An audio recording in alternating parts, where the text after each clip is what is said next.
There's a tear in your eye, and I'm wondering why, for it never should be there at all. With such power in your smile, sure a stone you'd beguile, so there's never a teardrop should fall.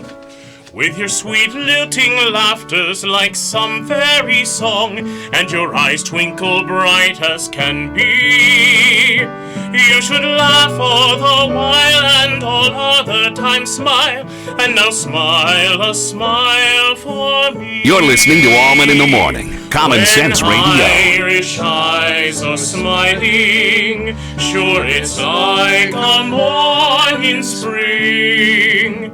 In the lilt of Irish laughter, you can hear the angels sing. Good morning, you bunch of drunks. When Irish hearts are happy, all the world seems bright and gay. Who do you love? And when Irish eyes are smiling, sure they steal your heart away. Oh my God! Happy St. Patrick's Day, everybody. Scotty Kennebeck, John Powell Walsh, and Paula Walsh in with us, serenading us on this beautiful St. Patrick's Day. Scotty, by the way, is going to be shoving off here, and we'll be singing at the St. James Mass, right? St. James St.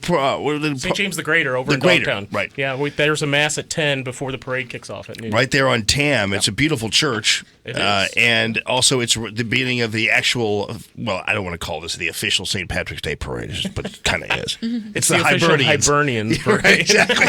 We don't want to get in any trouble here, but that's awesome. So you're really kind of officially kicking off the parade. Yeah, they begin all the festivities with the Mass, as we always should, with prayer. So, exactly. Yeah, they start with Mass, and we'll have Monsignor Callahan there, who's going to be the homilist, so an Irish homily coming, I'm sure. I love it. And then everyone gathers outside for the parade. I love it. And John Powell Walsh and Paula, yes, sir. Yes, sir. Yes, John Powell Walsh. It begins with Mass and always ends with confession.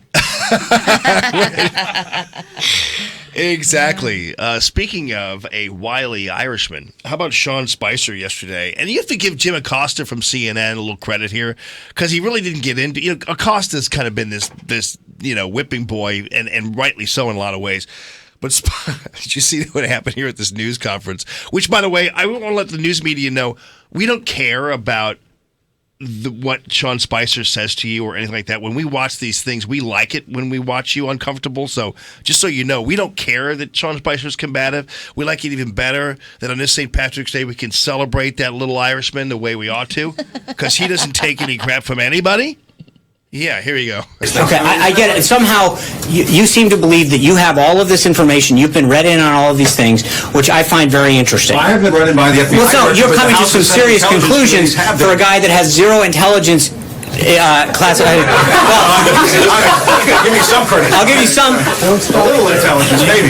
But no, clearance. That wasn't done. It's clearance. I want to say intelligence. So that was a funny moment, because we can laugh after all, because this is fun. This is where we're at these days, and I know there are people who still are sore over what happened on the 8th of November, but we're having fun.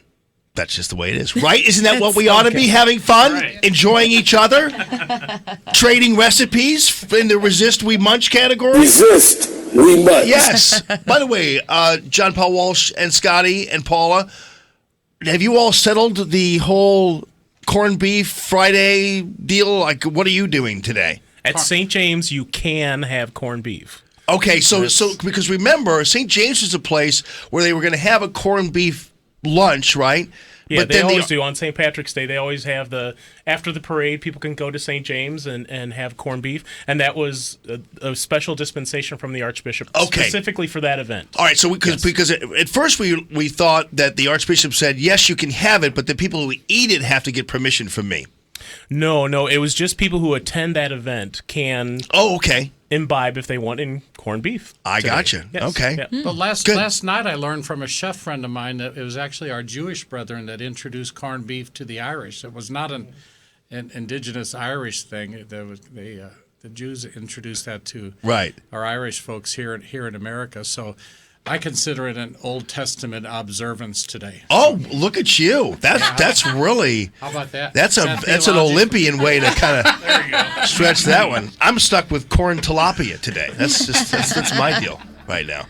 John Powell Walsh, Scott Kennebeck, Paula Walsh, thank you so much, you guys. Have a great day, and thank you for the beautiful music. Great to you're see very Aiden, welcome. too.